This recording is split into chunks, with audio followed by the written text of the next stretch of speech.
Muy buenos días, hermanos. Abran sus Biblias, por favor, en Apocalipsis capítulo 20, versículo 9. En esta mañana nos corresponde continuar estudiando el capítulo 20 relacionado con el juicio de Dios para Satanás y para todos sus seguidores, especialmente después de haberlo liberado de los 1000 años de esclavitud o de encierro. Apocalipsis capítulo 20, versículo 9 dice: y subieron sobre la anchura de la tierra y rodearon el campamento de los santos, la ciudad amada, y de Dios descendió fuego del cielo y los consumió. Este versículo está en conexión directa con los textos anteriores, hablando que una vez Satanás es suelto de los 1000 años de prisión, pues se rodea con una cantidad de secuaces o seguidores, todos ellos rebeldes sin causa o enemigos del Cordero o enemigos del pueblo de Dios, para causar daño y causar molestia final en los últimos momentos que les quedan. Es muy importante lo que el texto nos va a hablar, porque nos habla de juicio, de condenación y de toda la revuelta o resistencia que estos enemigos de Dios a lo largo de la historia han tenido, y que aún en el momento final de su juicio manifiestan de mucha rebeldía contra Dios. Vamos a hablar un poco hoy, en esta mañana, de una de las circunstancias que el pueblo de Israel vivía en el Antiguo Testamento y que vivió también en el Nuevo Testamento, que fue una de las circunstancias bastante difíciles que ellos afrontaron, y situaciones muy largas y muy complejas, que eran los sitios. Jerusalén en varias oportunidades fue sitiada por enemigos, ¿sí? No solamente enemigos cercanos, sino enemigos distantes. Y los sitios o los momentos cuando eran asediados por enemigos o por pueblos enemigos o soldados enemigos eran uno de los peores momentos que vivía la ciudad, ¿sí? Porque esos ejércitos enemigos venían de un momento a otro y sitiaban la ciudad y la dejaban encerrada sin que ellos pudieran salir a comprar o vender o llevar su vida normal o a cultivar, y de esa manera pues causaban un gran daño, afectación a la economía y a la seguridad de la ciudad, los atemorizaban y luego muchos de ellos o esas naciones terminaban rindiéndose a los ejércitos enemigos. Hay dos sitios que la Biblia registra que son supremamente interesantes. Uno es el sitio del rey Nabucodonosor I, que causó a la ciudad de Jerusalén, y fue un sitio bastante extenso. Si no duró 20 días, ni 40 días, ni 2 meses, se cree que duró unos 2 años. 2 años donde ellos encerraron la ciudad, la rodearon con ejércitos en Jerusalén, y los ciudadanos de Jerusalén no podían salir ni comprar, ni vender, ni salir a cultivar. Recuerden que la sociedad hebrea en la época antigua era agrícola, entonces no podían cultivar, toda la mano de producción, los cultivos o cosechas estaban en el campo, y en la ciudad pues simplemente las personas habitaban y tenían algunos depósitos de cosecha.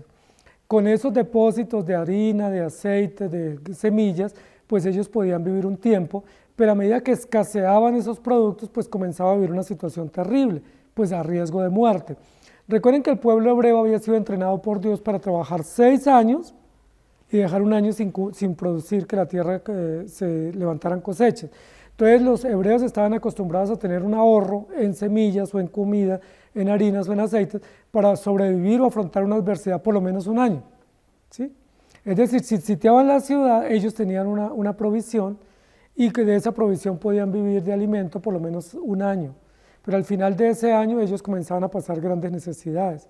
Así sucedió con el sitio de Nabucodonosor en Jerusalén, porque este rey perverso sitió con ejércitos malvados la ciudad, y la ciudad no podía salir ni entrar, y ellos comenzaron a comerse sus alimentos que tenían en depósito, y cada vez fue más difícil y más difícil la situación, hasta que ya pasaron momentos bien difíciles donde había riesgo de muerte de la ciudadanía, donde no sabían qué hacer. Si ellos salían y abrían las puertas de la ciudad, pues iban a ser asediados por los enemigos y los iban a vencer.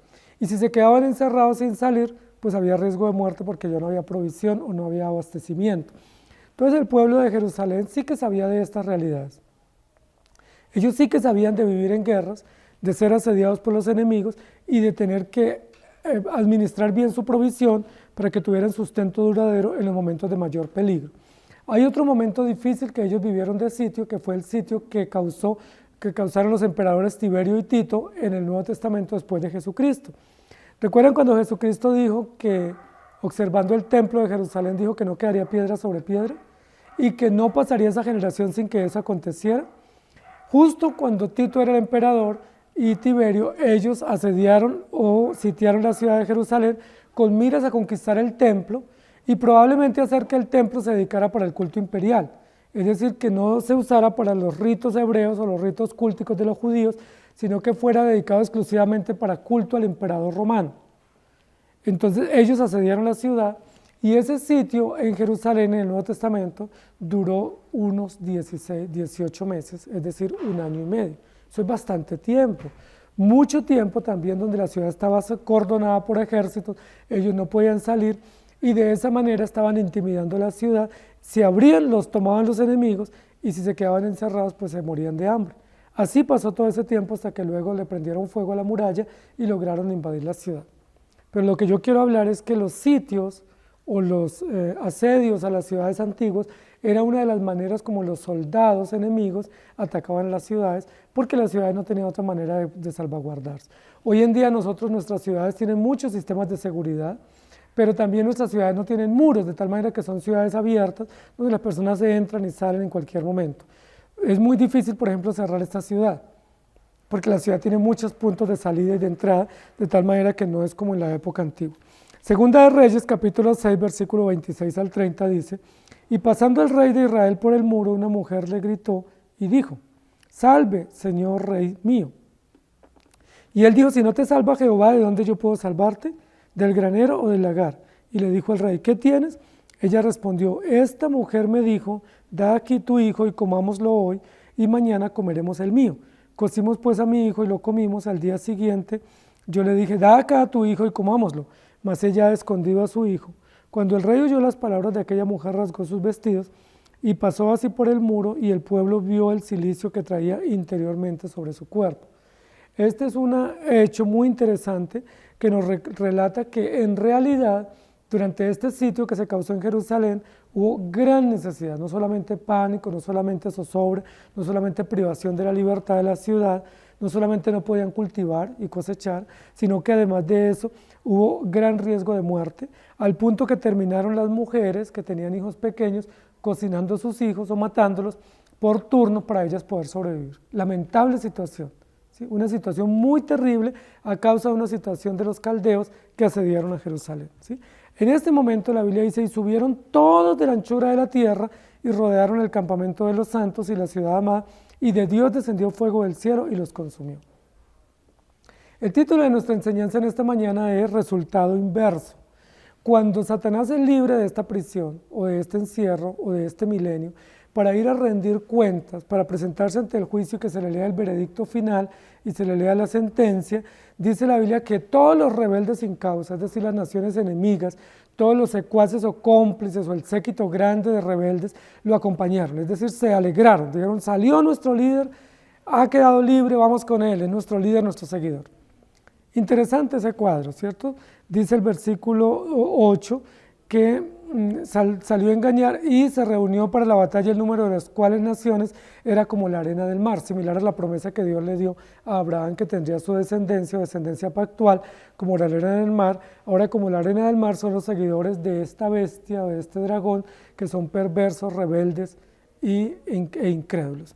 Dice la Biblia: y subieron todos como la anchura de la tierra. Recuerden que dijimos la semana pasada que donde primero vinieron fue del norte, que eran descendientes de Gog y Magog, es decir, descendientes de Noé, bisnietos de Noé, primos hermanos de Nimrod, fundador de Babilonia.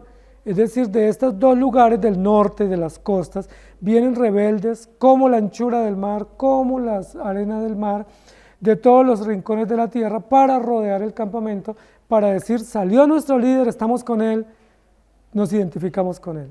Es nuestro líder, lo seguiremos y nosotros vamos a celebrar su salida. Satanás logra reunir en este intento final o en esta estocada final a todas las naciones. ¿Pero qué naciones se reúnen con él? Los rebeldes, los incrédulos, los malvados, aquellos que a lo largo de la historia han hecho caso omiso a la ley de Dios, aquellos que han vivido inmoralmente, aquellos que han pervertido las naciones, aquellos que se han expuesto y se han opuesto a Dios de manera resistente, aquellos que se relacionan con el rob, es decir, con confusión, con Babel, aquellos que desde el principio han engañado y que son engañadores por excelencia. La descendencia de Gog, que venía de Mesopotamia, y la descendencia de Nimrod, que venía de Mesopotamia, se unen todos, son los representantes históricos de estos pueblos rebeldes, guerreros, resistentes, beligerantes, para ir en unión con Satanás a congraciarse con su salida, pero en oposición al pueblo de Dios. Me llama mucho la atención que en este versículo dice que subieron de todas las naciones, de todos los pueblos, de todos los pueblos existentes, es decir, representantes de toda la población, ricos, pobres, de todos los pueblos, razas, culturas, lenguas, se reúnen como seguidores de Satanás. Y me llama mucho la atención porque así como hay salvos de todos los pueblos, las tribus, las lenguas y las naciones, también hay incrédulos e impíos de todos esos representantes de pueblos que van a ser juzgados, pero que por este momento, por este episodio, este segmento corto de tiempo, ellos van a salir a celebrar.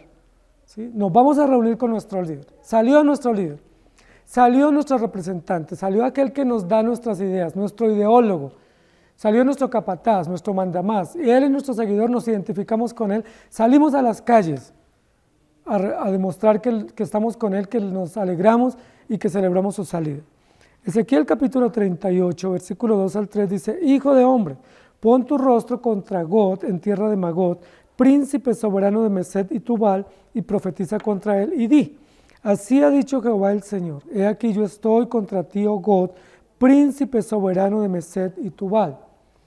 Esta es una profecía que dio Ezequiel antiguamente, antes del exilio, y dice que ya en ese momento Gog y Magog no eran llamados como personas civiles, sino como naciones o como pueblos o como gobernantes que habían creado naciones poderosas, guerreras, pero toda la característica de esas naciones no era su producción, su tecnología, su ciencia, el aporte a la sociedad, los derechos humanos o la ayuda social, sino lo que caracterizaba a esas naciones era su rebeldía.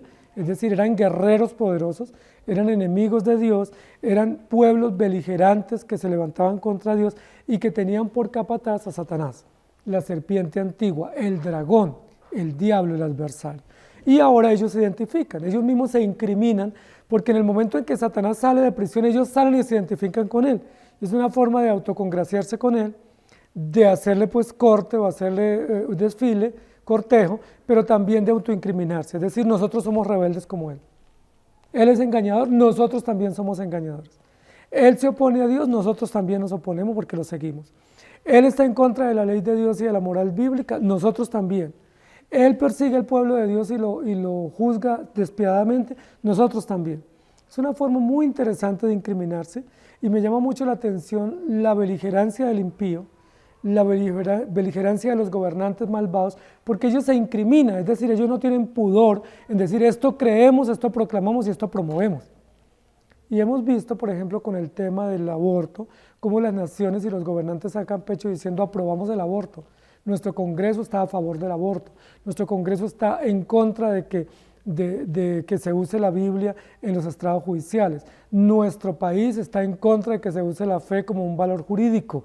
Es decir, ellos mismos se incriminan, ellos se sienten orgullosos al burlarse de Dios y ellos resistentemente y con cara dura atestiguan de que ellos están en contra de Dios. Y así sucede con esta gran multitud de todas las naciones, como dice el texto, reúne naciones de todas las esquinas o rincones, de todas las costas, de las más lejanas tierras del norte, del África, de Europa y de Asia, pero también dice que era como la arena del mar, es decir, una gigantesca multitud, es decir, todo un universo de población reunido, toda una población acechando y toda una población autoincriminándose con sus propias acciones. Llama mucho la atención que los incrédulos, ellos mismos se incriminan diciendo qué creen y qué hacen. Y eso es interesante porque ellos mismos se autosentencian a sí mismos. Pero la Biblia también nos va a decir algo que acontece acá en el texto y es lo que ellos van a hacer. Dice, primero Satanás los reúne, ellos salen y suben por toda la anchura de la tierra, pues lo segundo que nos va a decir es que ellos rodearon el campamento de los santos, la ciudad amada. Es decir, ellos vienen para sitiar un pueblo o una ciudad, para rodearlo y para destruirlo. En el último momento, es decir, en el último esfuerzo, en el último aliento que tienen, en lugar de arrepentirse o en lugar de rendirse a Dios, dice la Biblia, ellos suben precipitadamente para rodear o para sitiar o para acechar el campamento de los santos, que también es llamada la ciudad amada. Y esto me llama mucho la atención, la decisión de estos pueblos. No solamente son beligerantes y son resistentes y se autoincriminan, sino que tienen una firme resolución. Y aquí pudiéramos usar un dicho popular y es que el que ha sido, no deja de ser. ¿Sí? Ellos han sido engañadores todo el tiempo y aún en el último momento, en lugar de arrepentirse, manifiestan abiertamente la decisión categórica, la decisión resistente, enérgica, contundente de seguir en contra de Dios. Aquí dice que vienen contra los santos, contra los santos. Y yo quisiera que nos detuviéramos aquí en este momento para meditar quiénes son los santos. ¿Sí? ¿Contra quiénes es que esta multitud enardecida se levanta, camina y viaja desde tan lejos? ¿Para qué? ¿Con qué finalidad? Recuerden que dijimos que ellos ven y saben que es como una última oportunidad que tienen de enfrentarse a Dios. Ellos no vienen diciendo hemos obrado mal, venimos a arrepentirnos, estamos arrepentidos de nuestras malas acciones, sino que ellos dicen nos dieron una oportunidad de enfrentarnos a Dios, vamos a ver si le ganamos. Nos dieron una oportunidad de enfrentarnos al pueblo de Dios, intentemos destruirlo. Son patadas de ahogado, como se dice popularmente, porque nunca en la historia Satanás ni los enemigos de Dios han ganado una batalla. Nunca en la historia de la humanidad ellos han derrotado a Dios, nunca lo han hecho, nunca lo podrán hacer. Ellos siempre han sido derrotados, siempre Satanás ha sido derrotado, siempre Satanás y sus seguidores han sido perseguidos y ellos en este momento vienen a intentar como desquitarse en el último momento sabiendo que no van a lograr nada. Sin embargo lo hacen. Si tienen la osadía de hacerlo, dice que subieron de toda la anchura de la tierra, es decir, de todos los 4 vientos o los 4 rincones de la tierra y rodean el campamento de los santos. Quisiera que meditáramos un poco qué es lo que ellos rodean. Aquí no dice que rodearon un país o un pueblo, o que venían pues con unos avances a darlos a conocer, sino que vinieron claramente a rodear, es decir, a sitiar o a acechar. Vinieron claramente a asediar una población. Rodear era el sinónimo de sitiar, que era lo que hacían antiguamente con las ciudades o con los campamentos de los pueblos peregrinos, que los sitiaban, los rodeaban o los acordonaban para hacerlos rendir y vencerlos en una batalla. Aquí dice que ellos vinieron a hacer eso, a sitiarlos. Así como Nabucodonosor sitió a Jerusalén, o como Tiberio y Tito sitiaron a Jerusalén posteriormente, así estos enemigos sin causa, rebeldes sin causa, van a sitiar un campamento para derrotarlo. Ahora, cuando la Biblia habla de campamento, habla de una tienda, ¿sí? Una tienda o un lugar portátil donde un pueblo se albergaba.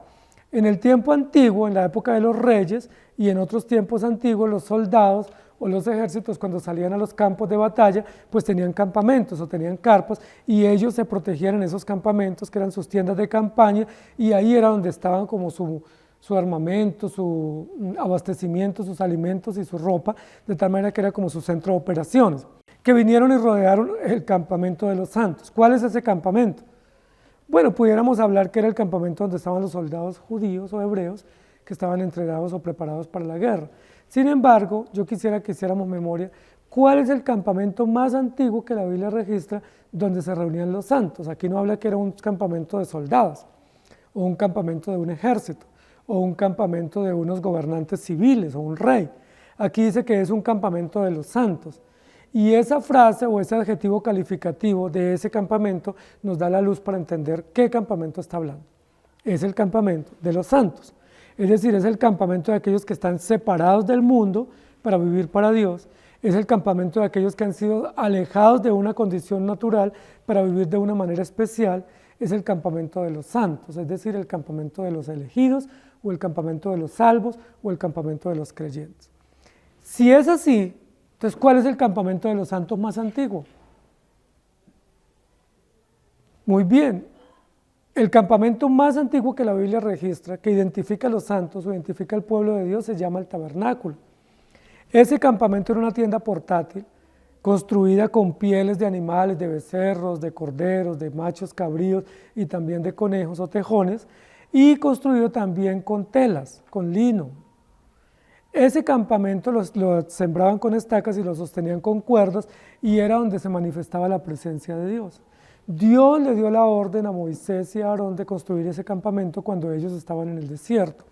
Entonces el campamento más antiguo de los santos o el campamento de los fieles o el campamento de los creyentes que la Biblia registra en la antigüedad se llama el tabernáculo. En ese tabernáculo, que era una tienda portátil, se manifestaba la presencia de Dios. Y la manera como el pueblo era protegido era mirando el campamento o congregándose en el campamento.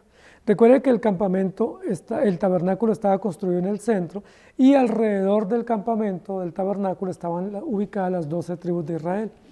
Si el campamento se detenía, todo el pueblo se detenía, en las semanas o los meses que estuviera detenido. Y si Dios le daba orden a los levitas que desarmaran el campamento, lo cargaran y se transportaran, inmediatamente comenzaba a caminar los que cargaban el campamento, todo el pueblo se movía. Es decir, el campamento era el santo y seña de la presencia de Dios y de las órdenes de Dios de avanzar, de detenerse o de comunicarse e instruir al pueblo. Ese campamento era uno de los sitios más apreciados por los judíos antiguos o por los hebreos antiguos, porque era la presencia misma de Dios, era la garantía de que Dios estaba con ellos, era la certeza de que Dios los estaba cuidando y que no los iba a dejar abandonados. Entonces el campamento era el lugar más apreciado por los hebreos. Ahí oficiaban los sacerdotes, ahí se oficiaban los sacrificios y ahí se congregaba el pueblo para escuchar la voz y la presencia de Dios. Pero recuerden que los enemigos del pueblo de Dios, filisteos, moabitas, amonitas, sirios y otros muchos enemigos del pueblo de Dios, a lo primero que ellos querían atacar, el pueblo de Dios, era al tabernáculo para robar el arca del pacto. ¿Se recuerdan? Que en uno de los lugares del tabernáculo estaba el arca del pacto. Cuando los amonitas o los filisteos u otros pueblos antiguos cercanos a Israel o a Palestina los querían invadir, ellos no querían ni llevarse al rey, ni llevarse a los sacerdotes, ni los jóvenes para la guerra, ellos querían ir a llevarse el arca del pacto, es decir, atacar el campamento o atacar el tabernáculo. El campamento representa el templo de Dios, o representa la morada de los justos, o representa el sitio donde los fieles son protegidos y guardados por la presencia de Dios. Cuando dice aquí la Biblia que subieron todas estas naciones o rebeldes, se juntaron con Satanás nuevamente y sitiaron el campamento de los santos, lo que está diciendo es, sitiaron el lugar de los elegidos, o sitiaron el templo o el lugar donde se congregan los fieles. Es decir, siguen atacando a los seguidores del Cordero, siguen atacando a los seguidores de Dios, como lo han hecho desde Génesis capítulo 3. Rodearon, sitiaron, acecharon, asediaron el campamento de los santos. Pero esa mención a campamento no solamente nos recuerda la historicidad de la persecución, es decir, lo legendaria que es la persecución de este pueblos antiguos contra el pueblo de Dios, cómo Satanás desde Génesis asedia a los creyentes y cómo desde Nimrod o desde Babel o desde Gog y Magog en Génesis capítulo 10, descendientes de Noé, hay persecución y hostilidad contra todos los creyentes que peregrinan o que se albergan o que se protegen en el campamento donde Dios los guarda. ¿Sí me hago entender? Esta mención no es una mención contemporánea. En la época de Juan, el apóstol que escribe la carta Apocalipsis, no existían campamentos ya para el pueblo de Dios, ya tenían templos, sinagogas y sitios públicos. Pero cuando hace esta mención al campamento es una mención antiquísima para recordarnos que desde el comienzo de la historia Satanás engaña y persigue y que desde el comienzo de la historia todas las naciones se han aliado en contra de Dios y a favor de Satanás para perseguir al pueblo de Dios. Es decir, desde el primer creyente, en las primeras tiendas de campaña o en los primeros albergues de protección, han sido asediados por estos pueblos que como la arena del mar se reúnen y que confluyen a una para ir en contra de Dios. Esto es muy llamativo y esto es muy diciente, muy significativo, porque ahí entendemos nuevamente que el pueblo de Dios sí tiene enemigos y que los enemigos del pueblo de Dios son Satanás y todas las naciones que lo siguen, representada por bestias políticas y religiosas y representados por un sistema fornicario. Campamento de los santos, rodean, asedian, sitian el campamento de los santos. Ahora, la mención al campamento de los santos muestra también, en términos visibles o naturales, la vulnerabilidad del pueblo, porque es un campamento, es una carpa, es decir, no tiene muros, no tiene seguridad, no tiene protección. Sin embargo, ¿quién vigila, quién cuida, quién preserva el campamento de los santos? Pues Dios, la presencia suya, su Shekinah está sobre el campamento y el pueblo de Dios está a salvo porque Dios lo está preservando, no importa quién lo esté acechando. Pero luego continúa diciendo y aclarando, hay una frase aclaratoria para describir qué es el campamento de los santos y dice que el campamento de los santos es igual o es sinónimo a la ciudad amada. Y esa mención es digna de reconocerse y de tenerla en cuenta, porque el campamento de los santos es equivalente o es igual o es sinónimo a la ciudad amada. Ahora, ¿cuál es la ciudad amada? En la Biblia solo hay una ciudad que es considerada la ciudad amada, o la ciudad de Dios, o la ciudad de paz, o la ciudad del gobierno, del centro de poder, y esa ciudad es Jerusalén. Jerusalén en la época de Juan era una ciudad muy grande y muy importante, no solamente para los hebreos, sino también para todo el sistema griego y romano, no solamente porque era una ciudad de paso entre el África y Europa y Asia, sino que también era una ciudad pues, de mucho intercambio comercial, una ciudad muy apetecida, una franja muy apetecida como lo sigue siendo hoy, y Jerusalén era la capital principal, la ciudad principal de esa ruta comercial y política. Jerusalén había sido considerada una ciudad muy importante, no solamente porque era la ciudad de los reyes. Recuerden que toda la base de la monarquía antigua funcionaba en Jerusalén. Recuerden que toda la base sacerdotal o el sistema cultico del templo de Salomón funcionaba en Jerusalén. Recuerden que era la ciudad de los reyes porque era la ciudad de David. ¿Sí? En Jerusalén también gobernó David y gobernó Salomón y todos los reyes de la dinastía davídica. De tal manera que Jerusalén es una ciudad muy apreciada por su cultura, por su patrimonio arquitectónico, por la importancia política y civil, pero también tiene una importancia religiosa muy importante. Atacar a Jerusalén era atacar al Dios de los judíos o de los hebreos. Destruir a Jerusalén y el templo y sus símbolos era atacar a Dios. Entonces, quien quisiera manifestar su resistencia a Dios y al pueblo de Dios, ¿qué tenía que hacer? Pues rodear a Jerusalén, mostrarse en contrario a Jerusalén, porque de esa manera él decía públicamente, yo estoy en contra de Dios, en contra del pueblo de Dios y en contra del Dios de esta ciudad. Recuerden que Jerusalén era una de las ciudades más antiguas del mundo. Recuerden que en la antigüedad se llamaba la ciudad de Salem o la ciudad de paz. Y recuerden que desde Génesis se habla de Melquisedec, que era el sacerdote de Salem, o la ciudad de Salem, o la ciudad de la paz. Allí también era muy importante esta ciudad porque en Jerusalén fue que acontecieron la mayoría de los episodios en la vida de Jesucristo, especialmente relacionados con la humillación y la exaltación. Jesucristo nace cerca de Jerusalén porque no hubo lugar en Jerusalén, pero luego estuvo en Jerusalén, predicó en Jerusalén, fue entregado en Jerusalén, fue muerto en Jerusalén, fue sepultado en Jerusalén, resucitó en Jerusalén y ascendió cerca de Jerusalén. Jerusalén jugaba un papel muy importante en la historia hebrea antigua, pero jugaba un papel muy importante en el culto hebreo y en el culto cristiano. Jerusalén juega un lugar muy importante en la historia redentiva. Era la ciudad amada porque era la ciudad de los reyes, la ciudad de los sacerdotes y la ciudad de Cristo, el Mesías enviado. Una ciudad muy importante. Aquí claramente el apóstol Juan dice que era la ciudad amada, un adjetivo calificativo para esta ciudad querida o ciudad muy importante. Recordemos que cuando Jesús bajó de Nazaret o de Capernaum para ir a entregarse en Jerusalén, ir a la cruz, dice la Biblia que Jesús lloró sobre Jerusalén porque amaba Jerusalén y porque era una ciudad muy importante, pero también una ciudad muy injusta que necesitaba recibir la dosis de la ira de Dios por matar a los profetas, incluido a Jesucristo, el Cordero Vencedor. Entonces, este sitio o esta acción beligerante de estos pueblos es nada más ni nada menos contra el campamento de los santos, es decir, el tabernáculo o el arca del pacto o el templo de los creyentes, y también contra la ciudad amada. ¿Sí? Van a sitiar, van a rodear la ciudad amada. ¡Qué osadía de estos pueblos! ¿Sí? ¡Qué arrogancia, qué prepotencia, qué presunción de estos pueblos!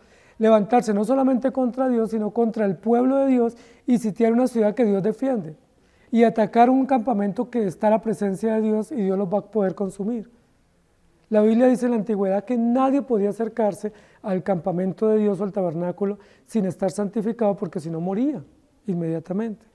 Pero estos señores, estas naciones rebeldes lo van a hacer. Por eso el resultado que ellos van a tener es inverso, porque ellos pretenden muerte y destrucción para el pueblo de Dios, pero eso es lo que va a venir sobre ellos. Ellos pretenden sitiarlo y atemorizar a los creyentes, pero ese temor va a caer sobre ellos y la justicia de Dios también. Zacarías capítulo 8, versículo 19 dice, así ha dicho Jehová de los ejércitos, el ayuno del cuarto mes, el ayuno del quinto, El ayuno del séptimo y el ayuno del décimo se convertirán para la casa de Judá en gozo y alegría, y en festivas solemnidades, amad pues la verdad y la paz. Todos contra la ciudad de los santos, es decir, Jerusalén, todos contra el campamento de los santos, es decir, los creyentes. Entonces, note nuevamente que históricamente, como nos está registrando acá, desde el campamento del tabernáculo en el desierto hasta el templo de Jerusalén en la época de Juan, están siendo perseguidos los creyentes. El objetivo único de estos pueblos rebeldes, el objetivo inaplazable de estos pueblos que se sublevan contra Dios es la descendencia de la mujer. Como no pudieron matar al hijo varón porque fue arrebatado por Dios, entonces ellos persiguen la descendencia de la mujer para pretender hacer rendirla y doblegarla ante sus intenciones. La pregunta es, ¿lo van a lograr? La pregunta es, ¿algún día lograrán ganar la batalla contra la iglesia, contra el campamento de los santos, contra la ciudad amada, contra la descendencia de la mujer?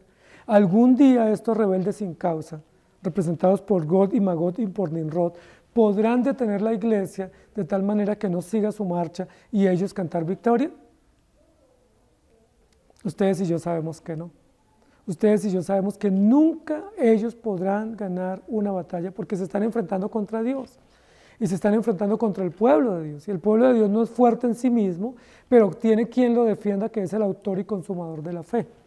Lo tercero que vamos a ver en este texto es, dice, y de Dios descendió fuego del cielo y los consumió. Y llama mucho la atención, y por eso el tema de la prédica es resultado inverso, porque ellos van a atacar a Dios y Dios los ataca a ellos. Ellos van a destruir al pueblo de Dios y ellos son destruidos. Ellos se levantan en rebeldía contra Dios y Dios los juzga, los detiene. Entonces miren lo interesante, eso es como cuando uno dice que fue por lana y salió trasquilado. Iban buscando una cosa y les resultó lo contrario, ¿cierto? El mal que ellos pensaron hacer contra el pueblo de Dios se vino o se volcó o se devolvió contra ellos. Dice la Biblia que la justicia de Dios vino sobre ellos. Y la parte final de este versículo es una parte muy contundente, porque ya no muestra la osadía de ellos, ya no muestra la altivez y la prepotencia organizativa de ellos para ir contra Dios, representado a través del campamento y la ciudad amada, sino la consecuencia natural que reciben. Y de Dios descendió fuego del cielo y los consumió. Esta es una mención muy importante porque tiene que ver con justicia, tiene que ver con reprensión, tiene que ver con ira de Dios, tiene que ver con la manera como Dios detiene estas naciones. ¿Cómo Dios los detiene? Derramando su justicia. ¿Cómo Dios controla estos pueblos enardecidos contra su descendencia? Con justicia del cielo. ¿Cómo Dios frena la osadía y la altivez de pueblos que a toda luz van en contra de la iglesia? Pues con fuego y con ira del cielo. Y miren que aquí comenzamos a ver cómo los juicios de Dios universales son los únicos que pueden frenar un pueblo malvado, ¿sí? Solo los juicios universales, los juicios celestes de Dios son los que frenan a las naciones que se levantan en contra de la moral, en contra de la familia, en contra de la iglesia, que legislan a favor de la vida, que legislan en contra de la verdad. Todos estos pueblos que van desenfrenados, desbocados, aprobando leyes impías, aprobando leyes inmorales. ¿Cómo son frenados? ¿Quién los frena? No hay quien los frene, no hay una iglesia, no hay entidades jurídicas, no hay fuerzas civiles que los puedan frenar. ¿Pero saben quién los frena? Lo frena nuestro Dios. Y lo frena con juicios celestes, los frena con su justicia divina y perfecta, que bien dosificada viene sobre estas naciones y lo frena su estrépito para que ellos no puedan avanzar. Muy probablemente nosotros estamos en este momento de la historia del universo, en un momento de juicio universal, donde por muchas razones políticas o civiles las naciones enteras están viéndose acorraladas por una situación de un germen microscópico. Muchas naciones en el mundo están siendo asustadas y atemorizadas por una situación endémica que está destruyendo y que está causando terror y pavor. La pregunta es, ¿quién está permitiendo todo esto? ¿No es Dios el que con su juicio y su mano divina puede frenar a las naciones? Porque recuerden que días previos a estas situaciones de temor y de encierro que está viviendo el mundo entero, días previos, las juventudes en todo el mundo estaban saliendo a las calles a gritar, aprobando aborto, aprobando matrimonio homosexual, aprobando una cantidad de cosas ilícitas, saliendo a hacer reclamos innecesarios, tomándose la justicia por sus propios medios, A nivel de toda América Latina y en Europa, grandes poblaciones juveniles invadían las calles reclamando derechos, millares por semanas enteras, causando caos, causando vandalismo, destruyendo ciudades, destruyendo patrimonio, causando muertes y causando pánico. ¿Quién pudo frenar eso?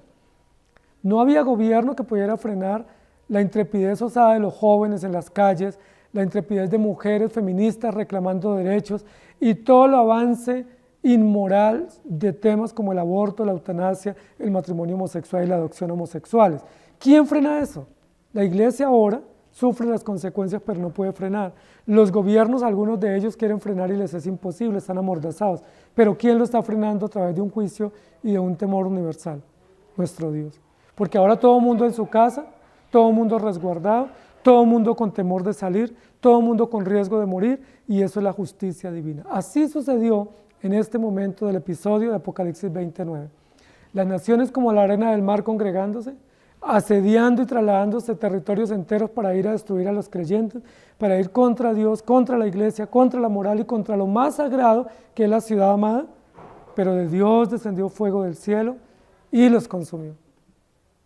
Y esa sentencia es una sentencia muy severa de parte de Dios, pero muy concluyente. Dios concluye, los voy a frenar, y la manera de frenarlos es juicio. Así frenó al pueblo en la época de Noé. Se casaban y se daban en casamiento, vivía cada uno en su propio desvarío, y Dios lo frenó con un diluvio universal. Así lo frenó en su intento de construir una torre de Babel de llegar hasta el cielo. Lo frenó con una confusión de lenguas. Así lo frenó en Sodoma y Gomorra cuando querían desenfrenarse por todos esos valles con mucha inmoralidad sexual y religiosa. Lo frenó con fuego del cielo que los quemó y los destruyó. Y no es la primera vez que cae fuego del cielo. Levítico capítulo 10, versículo 1 y 2 dice: Nadab y Abiú, hijos de Aarón, tomaron cada uno su incensario y pusieron en ello fuego, sobre el cual pusieron incienso, y ofrecieron delante de Jehová fuego extraño que él nunca les mandó. Y salió fuego delante de Jehová y los quemó, y murieron delante de Jehová. Ese texto es un texto que habla que dos muchachos, dos varones, consagrados al sacerdocio, hijos de Aarón, sobrinos de Moisés, se atrevieron a entrar al templo o al tabernáculo para oficiar un sistema, un culto sacerdotal no indicado por Dios. No sabemos exactamente qué fue, algunos dicen que fue una mezcla de las esencias en el incienso, otros dicen que se acercaron al tabernáculo ebrios. Lo cierto del caso es que no hicieron correcto a las ordenanzas de Dios, y la Biblia dice que Dios hizo que cayeran fuego extraño o fuego del cielo y los consumió en el mismo altar. Eso es muy importante porque eso muestra la severidad de la justicia de Dios. Eso muestra que cuando la Biblia habla que debe caer fuego del cielo, es Dios el único que lo puede enviar como un acto de justicia. Y quiero recordar un hecho que es muy interesante, que viene a mi mente. Está en Primera de Reyes 18, 25 al 29. Dice: entonces Elías dijo a los profetas de Baal: escogeos un buey y preparadlo vosotros primero, pues que sois los más, e invocad el nombre de vuestros dioses, mas no pongáis debajo fuego. Y ellos tomaron el buey que les fue dado y lo prepararon, e invocaron el nombre de Baal desde la mañana hasta el mediodía, diciendo: Baal, respóndenos. Pero no había voz ni quien respondiese. Entre tanto ellos andaban saltando cerca del lugar que habían hecho. Y aconteció al mediodía que Elías se burlaba de ellos diciendo: gritad en alta voz, porque Dios es. Quizá está meditando, o tiene algún trabajo, o va de camino. Tal vez duerme y hay que despertarle. Y ellos clamaban a grandes voces y se sajaban con cuchillos y con lancetas conforme a su costumbre hasta chorrear la sangre sobre ellos. Pasó el mediodía y ellos siguieron gritando frenéticamente hasta la hora de ofrecerse el sacrificio, pero no hubo ninguna voz ni quien respondiese ni escuchase. Este pasaje es un pasaje inédito en la Escritura, porque este es el pasaje cuando Elías le pone un reto a los profetas falsos de Baal. Recuerde que Elías estaba como profeta en Israel, pero Acab y Jezabel se habían levantado en contra de Dios y de las leyes bíblicas, de tal manera que habían traído una cantidad de ídolos falsos y una cantidad de dioses paganos y de sacerdotes falsos para ser administradores o asesores del rey. Y esos sacerdotes eran como los profetas o los adivinos con los cuales se alimentaba el rey para tomar cualquier decisión, y eran alimentados por los impuestos y vivían en el palacio. Elías estaba muy asediado por estos profetas falsos y estaba pues en un momento donde les puso un reto. Elías les dijo, bueno, hay un reto, ustedes tienen un Dios, yo tengo otro. Ustedes adoran a un Dios y yo tengo otro. Ustedes son profetas, yo también. Vamos a hacer un reto, ¿qué les parece? El reto consiste en que el Dios que responda por fuego, ese es el verdadero. Ustedes son 450, hagan su altar, preparen todo el holocausto y comiencen a clamar a su Dios. Si su Dios les responde por fuego, yo me rindo al Dios de ustedes y ustedes ganan. Y si el Dios mío responde con fuego, ustedes se rinden al mío y yo gano. Y ustedes son derrotados. Y los sacerdotes falsos aceptaron el reto, confiaban mucho en su Dios. Eso hace todo incrédulo, confía mucho en su Dios falso. Eso hace todo idólatra, confía desmedida y ciegamente en un Dios que no le ha dado pruebas, un Dios minúsculo que no le ha dado pruebas de poder ni de autoridad. Pero Elías sí tenía razones suficientes para confiar, porque Elías sabe, y como sabemos todos los creyentes, que nuestro Dios es fiel y que nuestro Dios nunca nos defrauda, y que es hacedor de grandes señales y maravillas y que es el Todopoderoso. Elías dice la Biblia que se burló sarcásticamente de ellos, que los dejó que entraran en angustia y en caos, que estaban pues de una manera frenética, angustiados porque su Dios no les respondía y sabían que era pues el fin de su labor engañosa, pero Elías se mantenía sereno y más bien irónico les decía, bueno, ese Dios quizás está muy ocupado, clámenle más duro, posiblemente está haciendo alguna diligencia y no les escucha. Qué sarcástico, ¿cierto? Qué irónico el profeta, pero es la manera para mostrarnos cómo los dioses de los impíos son dioses muertos que no sirven para nada. Cómo todo Dios falso no sirve para nada, sino es el hazmerreír. Porque el único que sirve, el único que funciona y el único que da pruebas evidentes de poder y justicia es Dios. La Biblia dice que al final del momento, cuando ya ellos no pudieron, Elías clamó a Dios. Y Elías había echado agua suficiente alrededor del altar, no había hecho ningún trueque ni ninguna trampa, como parece que hicieron los sacerdotes falsos. Y cuando clamó a Dios, cayó fuego del cielo y consumió el sacrificio, lamió el agua que había, de tal manera que todos esos sacerdotes fueron derrotados a una, y Elías y todos los demás sacerdotes y creyentes de ese momento alabaron a Dios porque Él responde. Ahora, ¿por qué respondió con fuego? ¿Por qué Elías no puso un reto de que Dios respondiera con agua, o con alimento, o con escarcha? ¿Por qué no? ¿Por qué el reto fue que el que responda por fuego? Porque Elías claramente está connotando aquí una situación jurídica. Es decir, estos profetas son idólatras, son blasfemos, son enemigos de Dios, han suplantado al Dios verdadero, han engañado a muchos y lo único que ellos merecen es fuego. Elías, con sabiduría de Dios y lleno del Espíritu Santo, pone un reto y el reto de fuego, porque el fuego representa justicia, justicia retributiva de parte de Dios para las naciones, especialmente para las naciones rebeldes. Este texto es un texto muy extraordinario porque nos recuerda que cayó fuego del cielo para derrotar todos estos sacerdotes malvados, falsos y blasfemos. Primera de Reyes 18:38 dice, entonces cayó fuego de Jehová y consumió el holocausto, la leña, las piedras y el polvo, y aún lamió el agua que estaba en la zanja. Y eso nos muestra el poder jurídico, la justicia, la ira de Dios mostrada a través de un hecho histórico. Primera de Crónicas 21:26 dice, y edificó allí David un altar a Jehová, en el que ofreció holocausto y ofrendas de paz, e invocó a Jehová, quien le respondió por fuego desde los cielos en el altar del holocausto. David también tuvo ese momento y ese episodio y sucedió lo mismo. Ahí se muestra la justicia de Dios para revelar su santidad, su ira, su severidad, su contundencia contra pueblos y contra naciones rebeldes como Gog y Magog, como Nimrod y como nuestros pueblos hoy en día con sistemas bestiales. Segunda de Crónicas 7:1. Cuando Salomón acabó de orar, descendió fuego de los cielos y consumió el holocausto y las víctimas, y la gloria de Jehová llenó la casa. Otro episodio, en este caso por el rey Salomón, que lo presenció, lo lideró, donde fuego del cielo, es decir, justicia de Dios viene del cielo, para consumir y para atemorizar a los creyentes, para llamar al arrepentimiento a los salvos y también para justiciar a los incrédulos. Levítico 9:24 dice, y salió fuego delante de Jehová y consumió el holocausto con las grosuras sobre el altar, y viéndolo todo el pueblo alabaron y se postraron sobre sus rostros. Cayó fuego del cielo y consumió el holocausto y las grosuras. Hermanos queridos, en muchas oportunidades en la Biblia se habla de que cae fuego del cielo. ¿Quién es el único que puede hacer caer fuego del cielo? No hay ningún truco de magos, o de adivinos, no puede haber ningún truco falso que haya o que haga que caiga fuego del cielo, porque el fuego del cielo claramente es un atributo exclusivo de Dios que en su justicia, en su poder y su soberanía ejecuta sobre los malvados. Porque el fuego del cielo es nada más ni nada menos que la contundente manifestación pública de la justicia inaplazable de Dios sobre los rebeldes, especialmente sobre los rebeldes sin causa. Si tú estás en rebeldía, lo único que tienes que hacer es arrepentirte. Si tú estás en desobediencia, lo único que tienes que hacer es volver a Dios. Si tú estás apartado de Dios, lo único que tienes que hacer es rendirte a Él, porque si no la justicia de Él te alcanza. Y la justicia de Él no es un juego, no es pasajera, no es para burla, no es para tomarla como una ironía o una metáfora.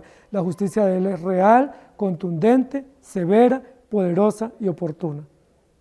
Recuerden que en el caso de Sodoma y Gomorra, dice la Biblia en la intercesión de Abraham, si hubiese siquiera 10 justos, ¿destruirías al justo con el impío? Si hubiese siquiera 10 justos, ¿tú destruirías la ciudad? Pero la Biblia dice que si hubiera siquiera 10, no lo hubiera destruido por amor a los santos o a los 10 justos. Sin embargo, Dios sacó a Lot y su familia y hizo que descendiera fuego del cielo para destruir esta ciudad. El fuego aquí no determina que se acaba un pueblo. El fuego aquí no dice que se destruye una población y colorín colorado todo se acabó. Aquí lo que dice es el fuego de Dios es la manifestación punible de Dios, o la manifestación justiciera de Dios, o la manifestación pública de la ira de Dios sobre las naciones. Alguien diría, pues si los destruye se acabó y chévere. Alguien diría, pues si los consumió, pues todo se acabó y se pasó la página. Pero aquí no está diciendo que estos pueblos pasaron a la historia, no está diciendo que estas personas murieron y ya no tienen cómo rendir cuenta. Aquí lo que está diciendo es, estos impíos que son ajusticiados o aquellos a quienes se les derrama fuego del cielo, lo que son es acreedores a la justicia o a la severidad o al gran fuego de Dios que viene sobre el mundo para destruirlos y para no darles escapatoria. Es decir, ¿quién escapará de la justicia de Dios? ¿Quién escapa o quién puede huir de la presencia de Dios? ¿Recuerda cómo Juan predicaba en el Nuevo Testamento? Generación de víboras. ¿Quién nos enseñó a huir de la ira venidera? Generación de serpientes que atacan, engañan a espaldas, a mansalva, pero son cobardes porque cuando viene la ira de Dios huyen. Son valientes para atacar a espaldas o a mansalva, pero cobardes para enfrentar la justicia, cobardes para enfrentar la ira de Dios, cobardes para enfrentar las consecuencias naturales de sus hechos y de los cargos que Dios tiene contra ellos. El resultado que ellos tienen es inverso. Se reúnen todos a una desenfrenada frenéticamente contra el pueblo de Dios, pero no contaban con el plan de Dios, que Dios los iba a destruir. Y de Dios descendió fuego del cielo y los consumió. Muy evidente este resultado, muy contundente, muy diciente. Es categórico el resultado. Cae fuego del cielo, pero no los dispersa, no los aleja, no los atemoriza, no los asusta. Cae fuego del cielo y los consume, es decir, los juzga. Entiéndase consumir por juzgar, por sentenciar, por derrotar. No es consumir en el sentido de que dejaron de ser, como muchos dicen. Es que ahí los consumió, es decir, dejaron de ser. No, no está hablando de un arbusto que se quema y quedan las cenizas. Está hablando de gente rebelde que son inmortales. Está hablando de gente osadamente malvada que se opone a Dios y a la ley justa y eterna de Dios y no van a ser consumidos, van a ser juzgados, van a ser severamente sentenciados y van a ser justamente recompensados. De todos estos episodios que la historia registra, los sitios eran de los hechos más tenebrosos para los judíos. Sin embargo, Dios los guardó. Y aquí lo que está diciendo la Biblia es, aunque los impíos se levanten todos a una contra el campamento de los santos o contra la ciudad amada, Dios va a guardar a sus hijos. Dios va a guardar a su pueblo. ¿Por qué va a guardar a su pueblo? Porque es su pueblo. ¿Por qué va a guardar a su iglesia? Porque son sus amados. ¿Por qué va a preservar el campamento de los santos? Porque son santos, elegidos y guardados y preservados y ninguna cosa les va a pasar. No en términos naturales. En términos naturales somos presa de la enfermedad, somos presa de las crisis económicas, sufrimos consecuencias en la guerra, podemos morir de cualquier circunstancia o razón. Pero en términos espirituales, en términos del plan eterno de redención, en términos de la historia redentiva, nada nos va a pasar porque estamos a salvo en el campamento de los santos. La pregunta es, ¿dónde estás tú? ¿Estás tú entre las multitudes enérgicas que salen a perseguir a los creyentes? ¿Haces tú parte de la multitud enardecida que sale a las calles en contra de Dios y de la moral bíblica? ¿Haces tú parte de esa juventud desenfrenada que sale sin ninguna rienda a cometer sus fechorías, de los que viven en la calle? ¿O haces tu parte, por el contrario, de aquellos que están en el campamento de los santos? ¿Haces tu parte de los que están protegidos en la ciudad amada, de los que están a salvo en la ciudad amurallada, de los que están a salvo con la sangre del cordero en el poste de su puerta, de su entrada de su casa? ¿Haces tu parte de los que están en el tabernáculo de los hijos de Dios? Todos los creyentes fieles a Dios están en el tabernáculo de los santos, están en la ciudad amada, es decir, están a salvo. Nada les va a pasar porque Jesucristo, el Cordero Vencedor, derramó su sangre para perdonar sus pecados, para darles vida eterna y para preservarlos de todo mal. ¡Qué bendición, qué maravilla! Como lo hemos dicho una y otra vez, están sobre el mar de vidrio presenciando la justicia severa contra los incrédulos. Pero si tú eres uno de aquellos que estás en la calle, si tú eres de aquellos que estás en esa multitud enardecida en contra de Dios y de la moral bíblica, si tú eres de aquellos que te levantas contra Dios y enérgicamente te opones a su ley y a sus mandatos, lo único que te espera es que del cielo caiga fuego del cielo y te consuma.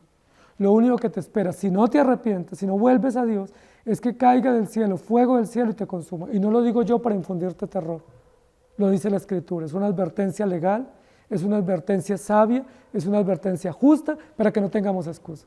Después no digas que nadie te advirtió, después no digas que nadie no te corrigió o no te indicó, después no digas que nadie no te previno, porque todos estamos prevenidos y advertidos que si seguimos en nuestras andanzas fuera de Dios y lejos de Dios, lo único que nos espera es justicia y un resultado inverso.